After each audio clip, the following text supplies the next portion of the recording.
The Boston Celtics are down 3-2 to the Philadelphia 76ers in spite of Joel Embiid missing the first game and basically might as well have been missing the second game because he was clearly not ready. Their sloppy start to this series could be excused by an emphatic win Game 5, but of course, that didn't happen.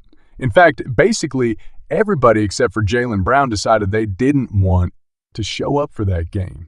And the main culprit for this no-show was Jayson Tatum. And frankly, given how he has performed in these playoffs at large, I'm starting to view him a little bit differently. Now, you might look at the box score of Game 5 and say, how is this Jayson Tatum's fault exactly? He had easily the most points. On the team, it seems like he's the one who showed up. But that would frankly be a perfect example of why you cannot look at the box score to tell you the full story of a game. Jayson scored most of those points by the time the game was out of reach for Boston. He started the game, shooting awfully, putting the Celtics in a massive hole. And then he remembered how to play basketball. After it was too little too late. This same exact thing happened in Game 4. Jayson Tatum goes 1 for 9 in the first half, and the Celtics are down 9 at halftime. And while they still managed to push it into overtime from there, they were playing with their backs against the wall, the full time because of Jayson Tatum not showing up. Inconsistency has plagued Jayson Tatum's career for a very, very long time. I've talked about it at length quite often, but as you can tell, from this title, I'm beginning to change my perspective on Jayson Tatum. I used to think that Jayson was a superstar player who just sometimes didn't show up. For those of you who may not be aware, my personal definition of a superstar is the player who is capable of being the best player on a championship team. If I believe you could at least theoretically cross that threshold, then I'm going to perceive you to be a superstar level player. And for many reasons, I kind of thought Jayson Tatum was that guy. But he might not be that guy. At this point, Jayson Tatum has made a habit of not showing up. It isn't just something that happens sometimes. It is frankly to be expected to some degree or another. He was a non-factor in the first half of 2 of their losses, where he was the reason the Celtics found themselves in a hole that they could not dig themselves out of. This series would be over, and Boston would have advanced to the conference finals had Jayson Tatum just been awake. Another big problem that Jayson Tatum has that you could see throughout bits of this series is that he wants to be someone that he isn't. And who he wants to be is that guy. He wants to be Kobe, and he hasn't exactly hidden that. He's very clearly a huge fan. He idolized him. He even knew him when he was alive. And hey, guess what? I also idolize Kobe. So I'm not suggesting that Tatum made some bad pick there. However, he keeps wanting to be this mid-range assassin shot creator that Kobe's is. And that's just not what Jayson is. Not to mention, it's oversimplifying Kobe's game because he's also one of the best slashers the game has ever seen. But that's a whole other thing.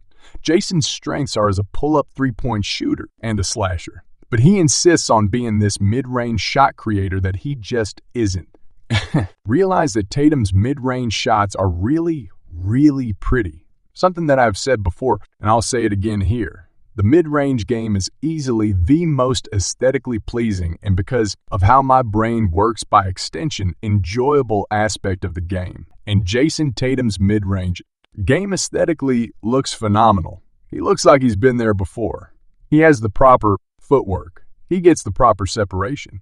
His jump shot has a kind of weird hitch in it, but it looks good, all things considered. He's a very good mid-range shooter in theory. The problem is these shots don't actually go in at the rate that you would think they would, they do, given how much he takes them. And he has slowly reduced his volume from mid-range, but he keeps falling back into these bad habits. Over the last 4 years, Jayson Tatum has shot 36 from 10 to 16 feet and 40 from 16 feet to just inside the three-point line. Those are not good numbers. Both of them are below league average in terms of percentage. Jayson is not very good at these shots, and he kind of defaults into taking them when he's going into this passive half, a sleep mode that he likes to tap into.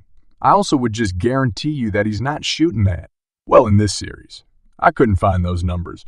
I'm sure they're somewhere, but my eye test would tell you he's not shooting above 40. I promise you that much. Now, to be fair to Jayson Tatum, he's also breaking all of his threes. So it's not as though he's like passing up a good shot for a bad shot. A three-point shot has also been a bad shot for him in this series. But either way, that's also just the overarching issue of, again, just not showing up. The wannabe Kobe. It just isn't something new to Tatum. In fact, he posted a photo of him watching a Kobe documentary before a game in this series where he proceeded to absolutely stink it up as he has for a majority of the series. Now, I like Jayson Tatum. I want to see him succeed. He's one of my favorite players in the entire league.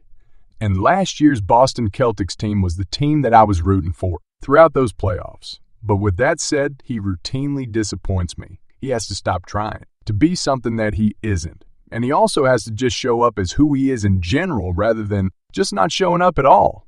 As of now, I don't think I can consider Jayson Tatum a superstar, because when I call someone a superstar, it's with the expectation that they are going to, at the very least, attempt to bring their best. 9 times out of 10 superstar players do not show up with their minds in the cloud going into the games, especially in the playoffs, especially in a very, very important game to win, which is that game 5 on your home floor. That's a game you can't just not be mentally checked into.